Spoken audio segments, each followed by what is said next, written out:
following content is provided under a Creative Commons license. Your support will help MIT OpenCourseware continue to offer high-quality educational resources for free. To make a donation or view additional materials from hundreds of MIT courses, visit MIT OpenCourseware at ocw.mit.edu.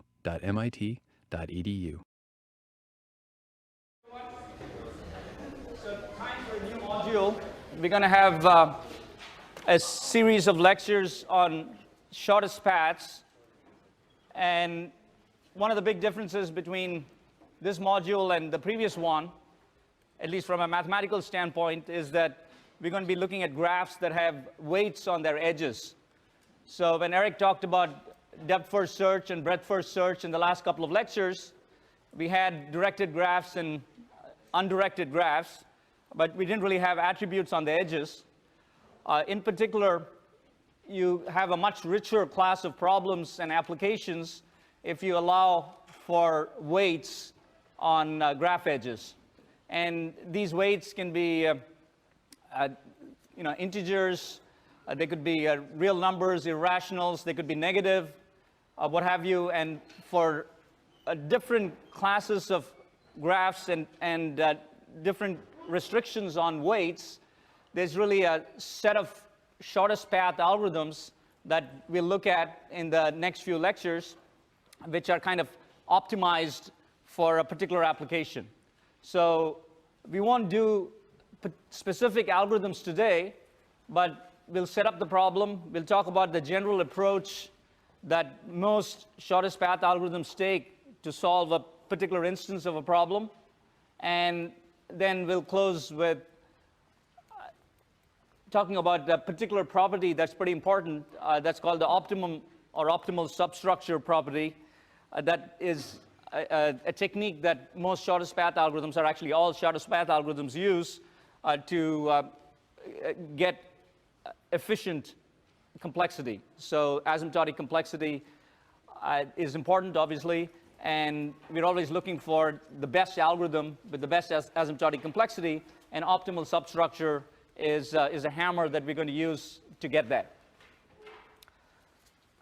So the canonical motivation, of course, for shortest paths is, if you want to steal, or I guess borrow a cannon from Caltech and bring it over to MIT, then you want the fastest way of getting here with your, I guess, your illegal goods, and you want to find the shortest way or the fastest way of getting from one location to another. So Google Maps go from point A to point B. That's a classic application of the shortest path problem. In this case, you could imagine that distance would be something that would be a very simple metric that you could use for the weights on the edges. So for this entire module, we're going to be looking at a graph G, V, E, W, and you know what V and E are. They're the vertices and the edges, and W is a weight function that maps edges to weights. And so we're adding that in here. And so W would be E to R, so the set of real numbers. We're going to be looking at two different algorithms in subsequent lectures, and you'll implement one of them in your problem set. The simpler algorithm, which we'll look at first, is called Dijkstra, after Edgar Dijkstra, who did some seminal work in concurrent programming, won the Turing Award, but on the side invented this cool algorithm, or at least gets credit for it, called Dijkstra's algorithm, that assumes non-negative weight edges. So I should really say non-negative, so read that as non-negative. And that has a complexity of order V log V plus E. All right? So this is practically linear time, And typically, you're going to be dominated in many cases by E. In general, if you talk about a simple graph, what's the asymptotic relationship between E and V?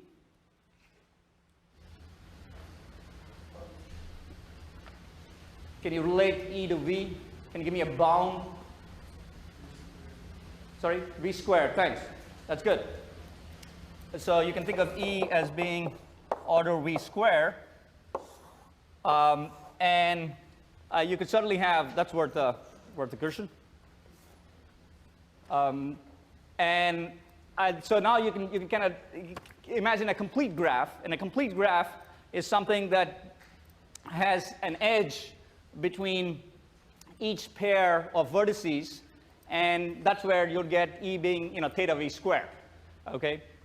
So when you say simple graph, you're saying you have at most one edge between any pair of vertices. A multi-graph is something that could have multiple edges between pairs of vertices. We won't really be talking about multi-graphs in this sequence of lectures, but something to think about or keep in the back of your mind as we go through these algorithms. And so the dominating factor here in many cases really is E. And Dijkstra is a nice algorithm because it's linear in the number of edges. Okay? So that's Dijkstra. And that's the first of the algorithms that we'll look at next time, though we'll see the general structure of Dijkstra today. And then there's the Bellman-Ford algorithm that works on positive and negative edges, weight edges. And this has a complexity order VE. Okay? So you can imagine a particular implementation of Bellman-Ford running in order V cubed time, okay, because E could be V square, and you got this additional E factor, so it's order V cubed versus order V log V. So when you have a chance, use Dijkstra, right? When you're stuck, you'd want to do Bellman-Ford because you have these negative weight edges. And one of the challenges in negative weight edges, and I'll say a little bit more as we go along, is that you end up having to find cycles that are of a negative weight because they kind of throw off your shortest path algorithm if you were just assuming that shortest path lengths are only going to decrease. But when you have negative weights, you might take a step and the overall weight might decrease, right? So it's just kind of a longer path in terms of the number of edges, but the weight is smaller. And that kind of makes the algorithm more complicated and has to do more work, right? So that's really why there's a difference between these two complexities.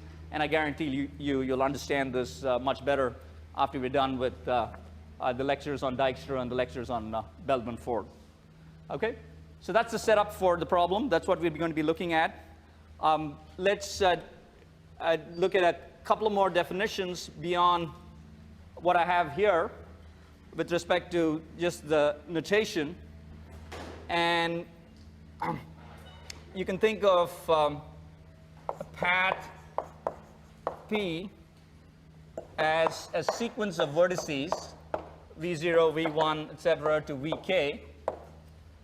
And this is a path if Vi plus 1 belongs to E for 0 less than or equal to I less than or equal to K.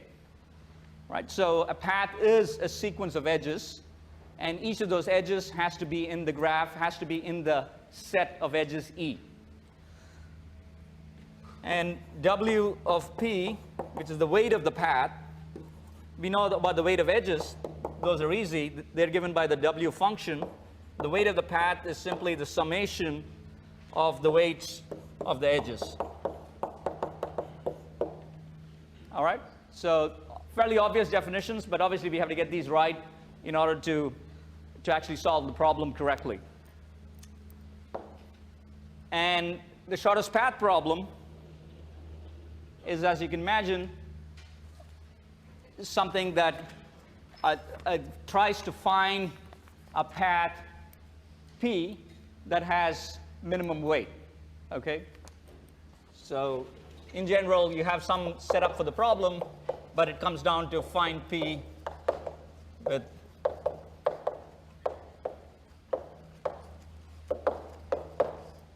and there are many, many possible paths. You have to understand that there are potentially an exponential number of paths in the graphs that we would consider. And here's a real simple example where you would have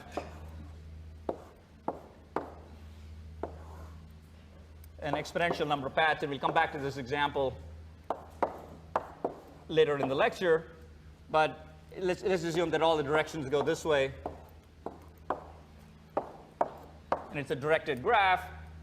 Well, you could have the path that goes all the way here, but you could have the path that goes on top and all the way this way. You have basically two choices on getting to this vertex. Then you got, given the two ways you could have of getting to this vertex, you got 4 ways of getting here, and then you have 8 ways of getting there, so on and so forth. Okay, so there's an exponential number of paths potentially. The other thing that's interesting here, which is important in terms of this complexity, is what's interesting about what you see here with respect to the complexity and what you see here, right? Anybody want to point that out? So I have this complexity here and order VE out there. What's an interesting observation if you look at this board here and the two complexities? Anybody? Yeah, back there. It's not a function of weight. Great. That's definitely worth the cushion. And I'll let you throw this one. Right. All the way back there. All right. Right. All right. Good. Good. Good. That was good. That was better than what I could do. No, not really. But I would have hit. No, it would have been right in his hands right there. Okay. Anyway, so that's a great observation actually, and I should have pointed it out right up front. But I'm glad I got it out of you. W doesn't exist in the complexity. Okay, this is pretty important. Okay, W could be a large number. I mean, it could be 2 raised to 64. The fact is that there's only E square different values possible for a weight, right? I mean, roughly speaking, if you have a complete graph, it's a simple graph, there's order E square possible weights, okay? But the range of the weights could be exponential. I could have an edge weight of 0.0001 and a different edge weight of 10 raised to 98, okay? There's nothing that's stopping me from doing that or putting a specification like that. But the nice thing about Dijkstra and Bellman-Ford and virtually all of the algorithms that are useful in practice is that they don't depend on the dynamic range of the weights. Okay? And so keep that in mind as you think of shortest path algorithms. And we'll talk a little bit about this in section tomorrow, or the TAs will, as to why breadth first search and depth first search aren't directly applicable to the shortest path problem. Okay? And the hint really is the dynamic range of the weights. Okay? So keep that in mind. So a couple of things why this is an interesting algorithm or interesting problem to solve, and harder than the problems we've looked at so far, like sorting and search, is that you have an exponential number of paths, okay? And then the dynamic range of the weights can be very, very large, and it's not linear by any means. All right, so these algorithms are going to have some smarts, and the optimal substructure property that we'll look at towards the end of today's lecture will give you a sense of how these algorithms actually work in basically linear time, or VE. You could think of that as being cubic time in terms of the vertices. So keep that in mind. Let's talk a little bit more about weighted graphs. I want a little bit more notation.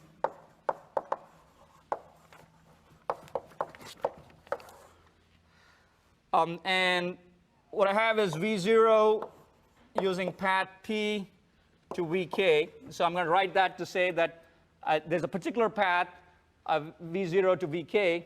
Sometimes I'm searching for the path P with a minimum weight, and that's how I'm going to represent that. V0, which is a single vertex path, is the path from V0 to V0, so it's really a zero length path, and it has weight 0. Right? So that's one condition. The other condition that we need to look at, which is the other case, is what if there isn't a path?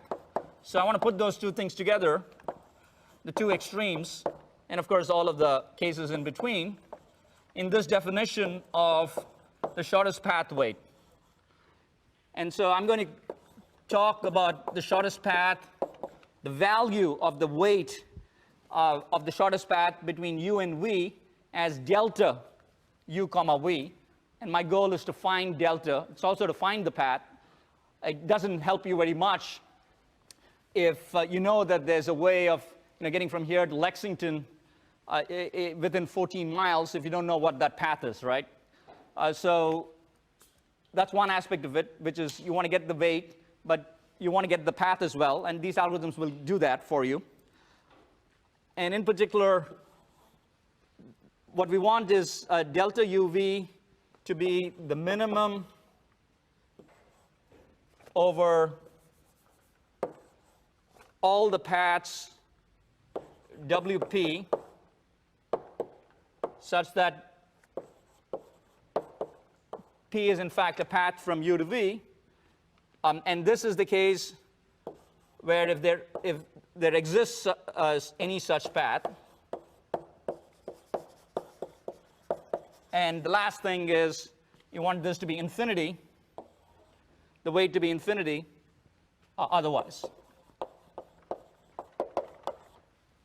So if you're only talking about roads, going from here to Tokyo should have length infinity.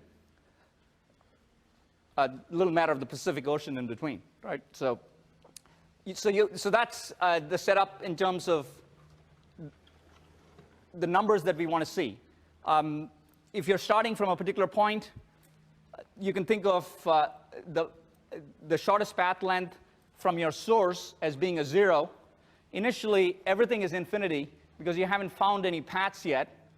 And what you're going to do is try and reduce these infinities down for all of the vertices that are reachable from the source vertex.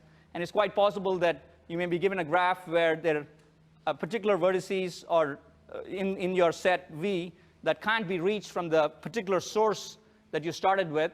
And for those vertices, you're going to have your delta uv. If V is unreachable from U, it will stay at infinity. Okay? So let's look at an example.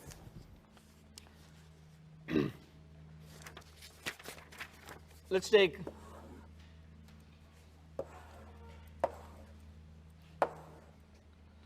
it's going to be an iterative process here of finding these shortest paths. And so let's take an example that corresponds to a fairly complex graph, or at least a non-trivial one, where that's my source vertex, and I've labeled these other vertices A through F, and I have a bunch of edges.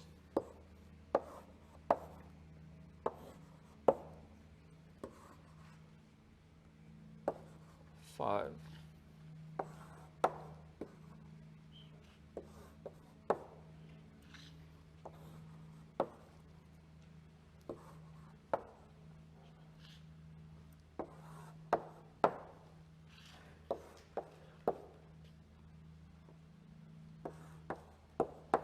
I got one more here. So that's what's given to me. And I want to find delta S plugged in for U and A, B, D, etc. plugged in for V for this graph. And let's just do this manually, if you will, and just trying to do some kind of breadth first search. I mean, we do know breadth first search, we know depth first search. You can imagine trying to use those notions to try and find the shortest paths here. So now we have to prove afterwards when we're done that these are in fact the shortest paths, and that's the hard part of it. But we can certainly try and fill in some numbers associated with paths that we do know about. So I'm going to say that the numbers that are inside each of these vertices, so d of u is the current weight. And so initially, I'm going to start with d of s being 0, because that's the source. And all of these other ones are going to have, I'm not going to write this down, but they're going to have infinity for their d of v's. So d of a is infinity, d of b is infinity, etc. And what I want to do is decrease this d number to the point where I'm confident that all of the d numbers that are inside these vertices, which are the current weights, end up with being the delta numbers. Right? So my algorithm is done when my d numbers shrink down and I got the delta values, the correct delta values. But if I wanted to do this sort of a seat of the pants approach, just go off and try and iteratively reduce these numbers, you say, well, this one was infinity, but clearly if I start from S and I follow the edges in S, I'm going to be able to mark this as a 1. Okay? And similarly here, I'm going to be able to mark this as a 2. Now I could arbitrarily pick this 1 here and this A vertex, and then start looking at the edges that emanate from the A vertex, and I could go off and mark this as 6, for example. And if I start from here, I'd mark this as 3.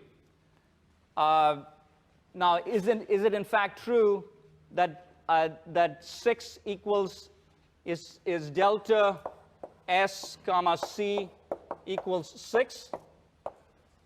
No. What is in fact, is there a better way of getting to C? And what is the weight of that? What vertex do I have to go through? I mean, one way is to go from S to B to D to C, right? And that would give me 5, right? So that's 5. Can I do better than 5? Not in this graph, okay? So it's not the case that the shortest length path gave you the shortest weight, the smallest weight, right? I mean, that was one example of that. And I can go on and bore you with filling in all of these numbers, but you could do that on your own. And it's really not particularly edifying to do that. But you get a sense of what you need to be able to do in order to converge on the delta. And it might take some doing, because you have to somehow enumerate in an implicit way. You can't do it in an explicit way, because then there'd be an exponential number of paths. But you'd have to implicitly enumerate all the different ways that you can possibly get to a vertex and discover the shortest path through that process. All right? And so we have to be able to do that in these shortest path algorithms. And this is a simple graph that has positive weights, non-negative weights for the edges. It gets more complicated when you have negative weights. But before I get to that, there's one other thing that I want to talk about here with respect to discovering the actual path. Right? So what we did here was we had delta UV that corresponded to the weight of the shortest path. But if you want the path itself, we need to have a way of finding the sequence of vertices that corresponds to the minimum weight path. And in particular, we're going to have to define what we call the predecessor relationship. And so what I have is d of v is the value inside the circle, which is the current weight. And as d is something you're very interested in, eventually you want it to go to delta. The other thing that you're very interested in, and this is really a fairly straightforward data structure corresponding to just the d number and this predecessor number, and pi of v is the predecessor vertex on the best path to V. And you set pi of S equals nil, right? So, and you can think of this as this is eventually what we want, but and this gets modified as well. So right now, when you're working and trying to find the path, you have some particular path that happens to be the current best path, and that's a sequence of vertices that you can get by following the predecessors. So once you're at a particular vertex E, you say, all right, right now, I can look at pi of E, and if that points me to C, then that's good. I'm going to look at pi of C, and that might point me to A, and so on and so forth. In this particular instance, pi of E is going to, when you're finally done, is going to point to A, and pi of A is going to point to S, right? Because that's the path that is the best path is this one, like so and like that. And so those are the two data structures you need to keep in mind and you need to iterate on. This predecessor relationship and the current distance. And when this ends up being delta, you're done. And at that point, your predecessor relationships is correct. Okay? So that's the setup. The last complication I want to talk about here is negative weights. It's, I think, appropriate to talk about it when we have Bellman-Ford up here.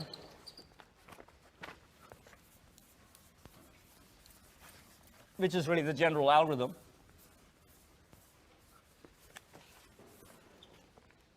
So let's talk about.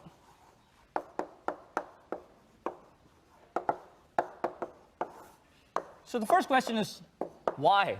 Why do these things exist, other than making our lives more difficult, right?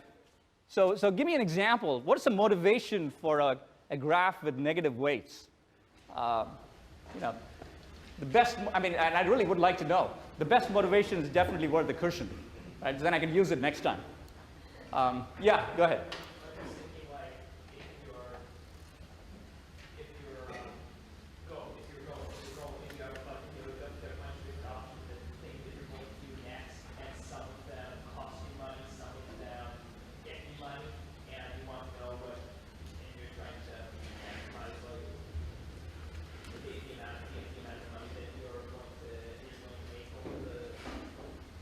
Sure. Yeah, I mean, I think that's a good motivation. You know, I think driving, when you think about distances and so on, there's no notion of a negative distance, at least physically. But you can imagine that you could have a case where you're getting paid to drive or something, or it costs you to drive, right? And that would be one. Yeah, go ahead. Sounds like monopoly. So like or if you land on something, you have to pay rent, or sometimes you land on something and you actually get money. Takes you forward, backwards, right? Yeah, go ahead.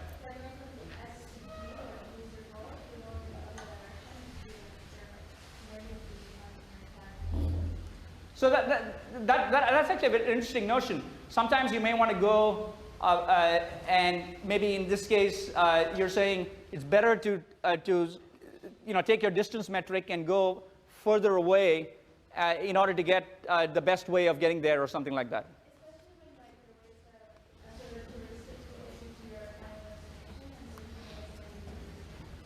Right. Sure. That'd be good. Right. Victor, you had your hand up? Yeah, I was going to give, you're saying that on the highway, you can't think of distances and make positive and negative. Well, if government uses tolls and subsidies to regulate traffic, then you might have a negative distance. If the subsidy could go a certain way, minus the fuel cost is zero. Right. Yeah, that's a good example. One of the things that we have to think about is, and this is something that might come up, by the way, in a problem set or a quiz, which is there a way of shifting these weights to make them all positive, right? So the examples we've talked about, not clear to me that in the particular settings that we talked about, that you can somehow sort of create the base case to be 0 rather than being negative, right?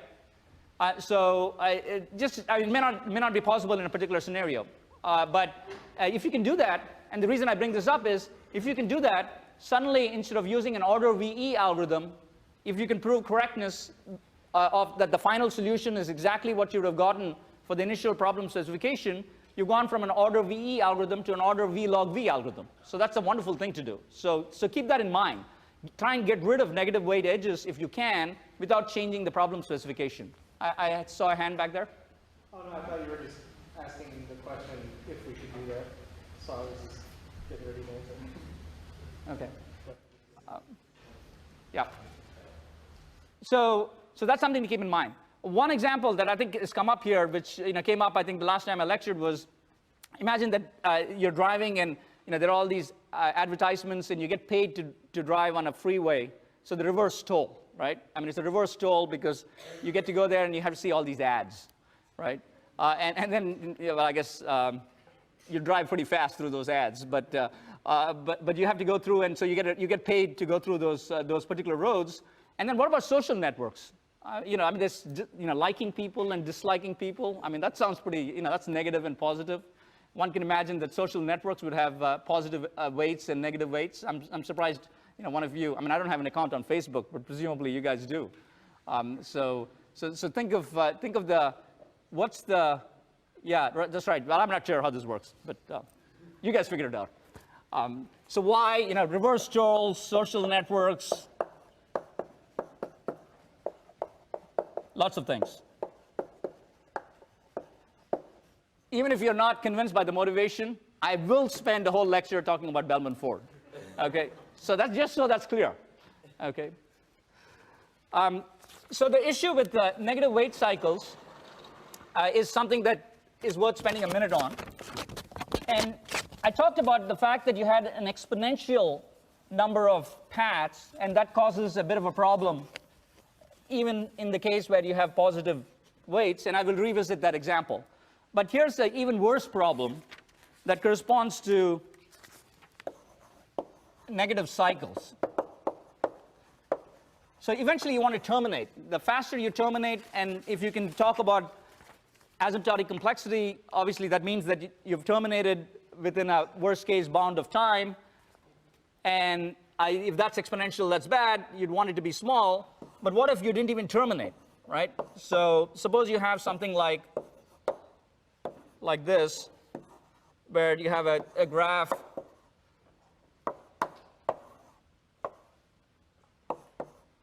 that has negative weights on some of the edges, but others are positive. So this one is a -6.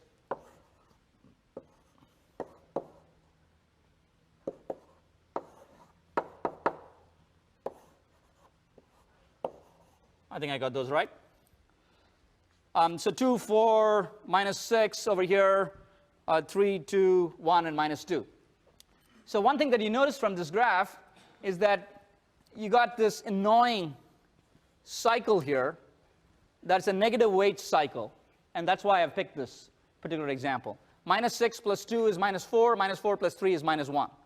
So if you had something where you can't depend on the fact that the deltas, the d's are going to keep reducing, and that eventually they'll stop reducing. Well, that's true. Eventually they'll stop reducing because they're lower bounded by 0 when you have positive weight edges or non-negative weight edges. But if you have a graph with a negative cycle, and I mean, this is a recipe for an infinite loop, right? In your program, potentially a bug, but maybe not even a bug. It's not a bug in implementation, but a bug in the algorithm, because the termination condition isn't set properly. So you could imagine that you would get to B, and at the first time, whoops, I'm missing a weight here. So you get to B, and you say, well, I'm done. Delta of SB is 4, but that's not true, because you could get to B, and then you could get back to B with a weight of 3, and then you could do it again with a weight of 2, and so on and so forth. Right? So that's the problem. So what would you like an algorithm to do? What would you like Bellman-Ford to do here? It's not the case that all of the delta values, that is the shortest path values, are undefined for this graph. Some of them are well defined, right? This one, you can't ever get back to it. So clearly, delta SS is 0, right? Everybody buy that, right? What about this one? It's 2, right? Delta SA is 2, right?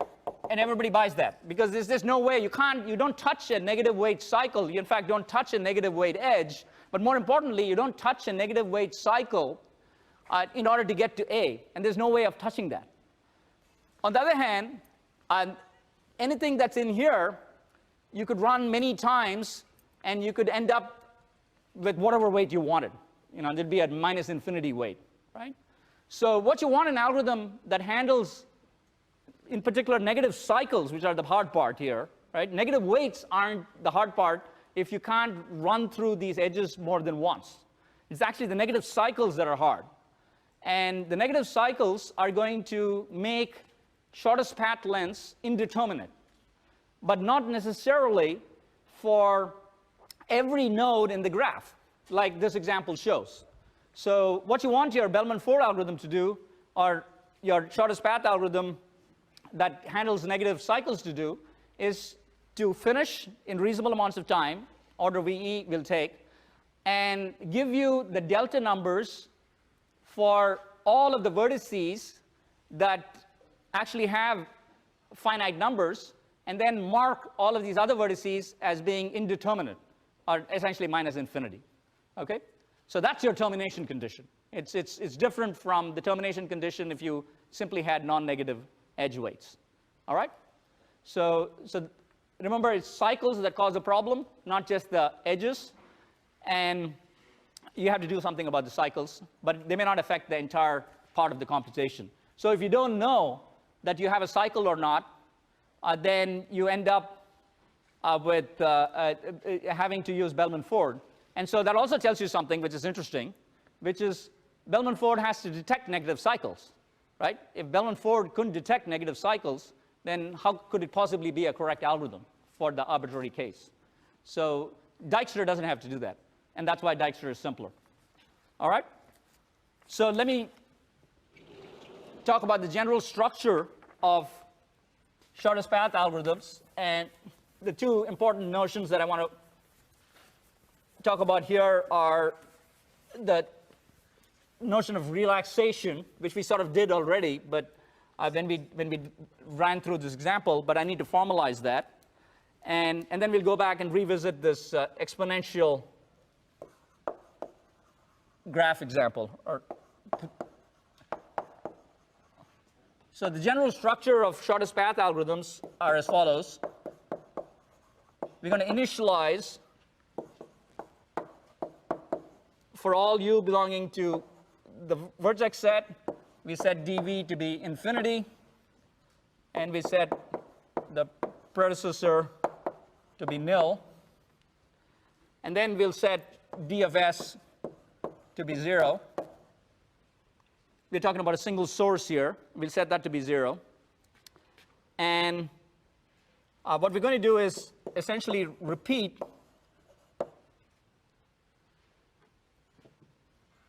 select some edge u comma v, and I'm not specifying how. This is going to result in a different algorithm depending on the specifics of how. But the important notion is that we're going to relax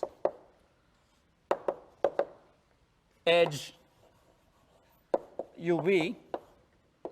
And what the notion of relaxation is that you're going to look at it and you say, well, if d of v is greater than d of u plus w uv, then I've discovered a better way of getting to v than I currently know. So d of v is, could currently be infinity, which means I haven't found a way of getting to v yet. But I know that d of u, for example, is a finite number, and I do know that this edge exists from u to v, which means that I can update the value of d of v, and that's what we call relaxation of the edge uv. And so what you do here is, if the if is true, then you set dv to be du plus w uv. And you'll also update the predecessor relationship because the current best predecessor for for v is going to be u. Right? So that's the notion of relaxation. And I kind of ran out of room here, but you keep doing this repeat. So what is the repeat? Well, the repeat is until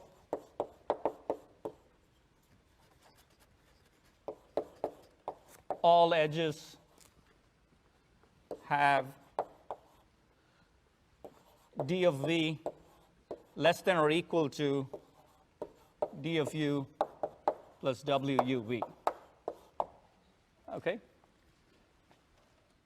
And the assumption here is that you have no negative cycles. But we need a different structure.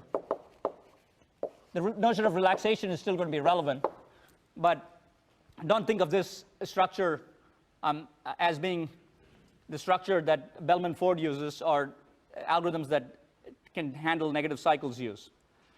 So hopefully you got the notion of relaxation, which is, from a pictorial standpoint, it's simply something that we did when we looked at updating the value of 6 to 5, for example, right? So we said through this process, if I relax this particular edge and D was already set up, let's say the vertex here had 3, and this was originally 6, and I look at it and I say D of C is 6. On the other hand, 6 is greater than D of the vertex D, which happens to be 3 plus 2, and since 5 is less than 6, I can relax this edge and update the value of 6 to 5, all right? And then I update the predecessor relationship to have pi of C to be D, okay? That's the notion of relaxation. Fundamental notion, going to use it in every algorithm that we talk about. When do you stop? Well, when you don't have negative cycles, there's a fairly clean termination condition which says that you can't relax any of the edges anymore. Okay, you get to the point where you have values that are associated with each of these vertices inside, and it doesn't matter what edge you pick, you can't improve them. Okay, so this termination condition, it could involve an order E check. Okay, so we're not talking complexity here yet, but in terms of being efficient, but you can imagine when I say until all edges cannot be relaxed, that you'd have to look at all the edges.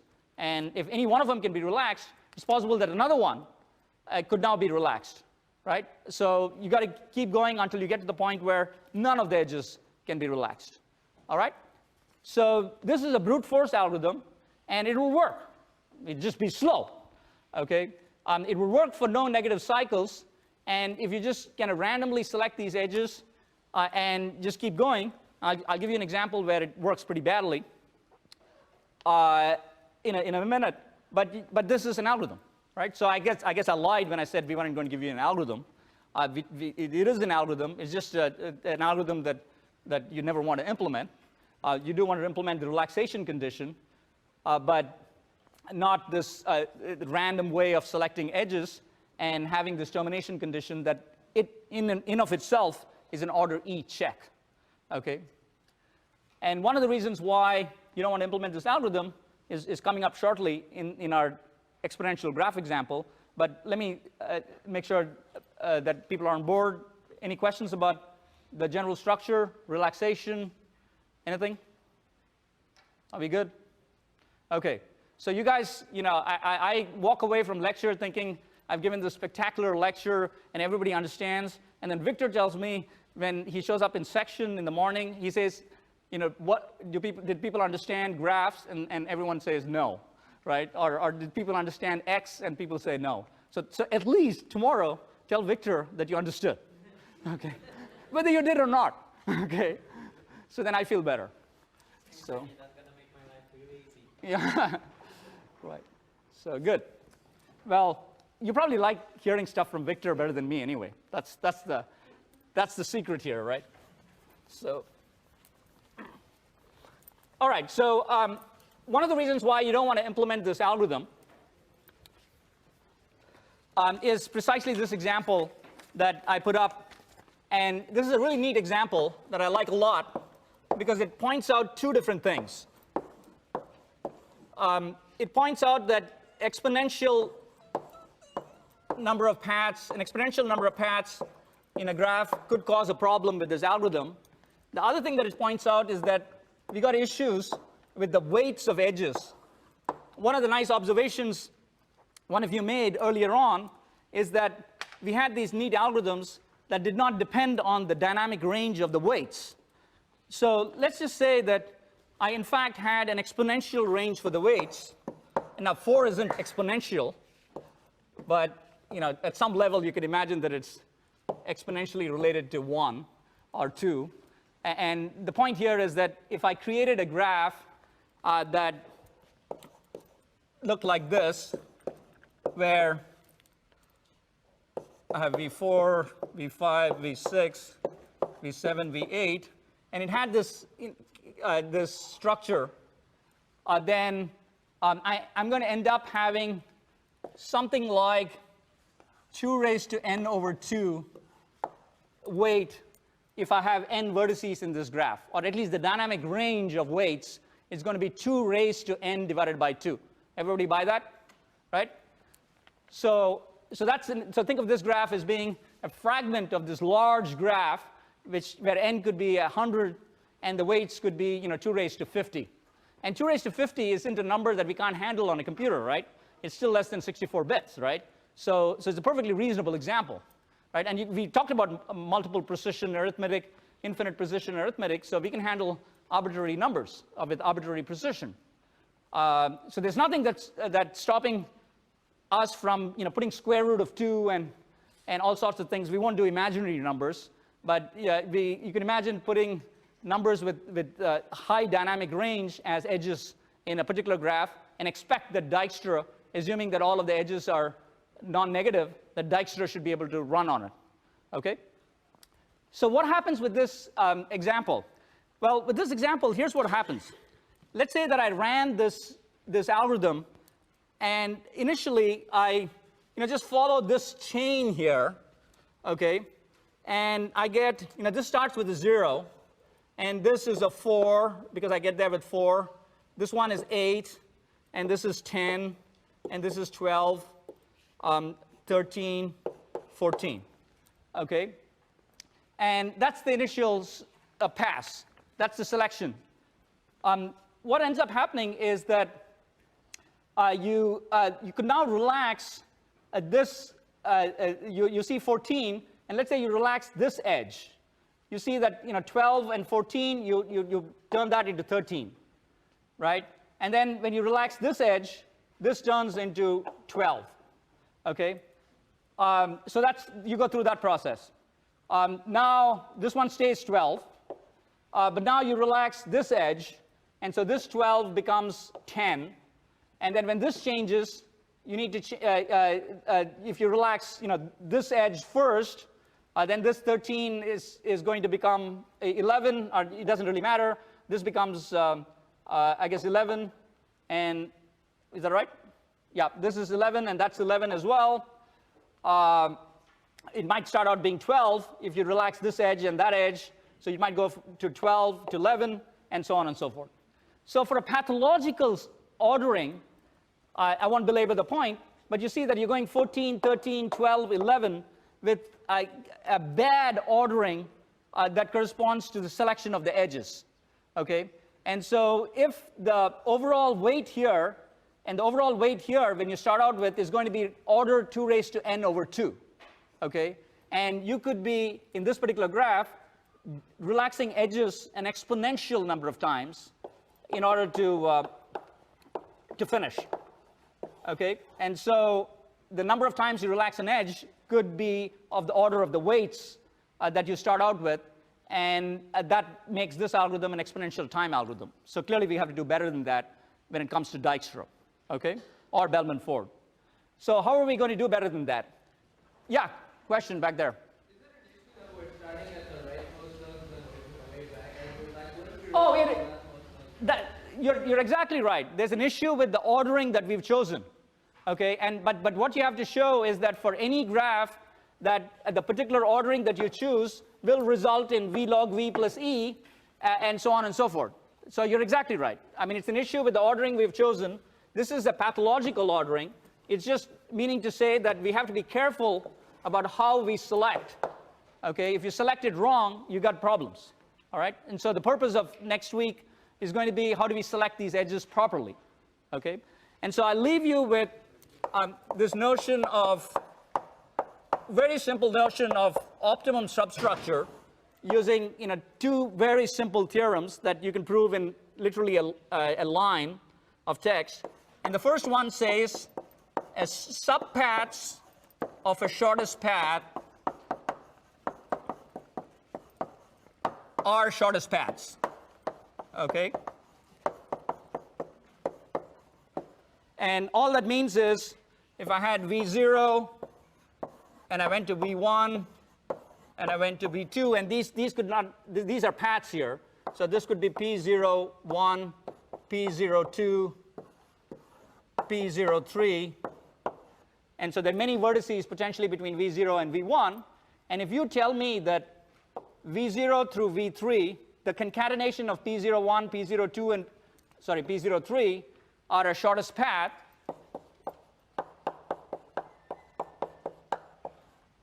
if this is an SP, shortest path, then that implies that each of these are shortest paths as well, right? And that makes sense because if in fact there was a better way of getting from V0 to V1 that was better than P01, why would you ever put P01 in here?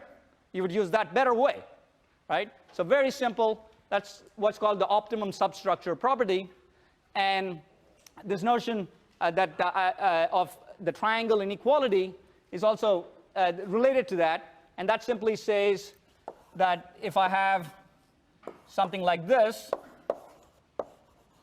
where I have V0, V1, and V2, then when I look at the delta value of V0, V1, and I compare that with the delta values of V0, V2, and V2, V1, then this is got to be smaller than or equal to this plus that.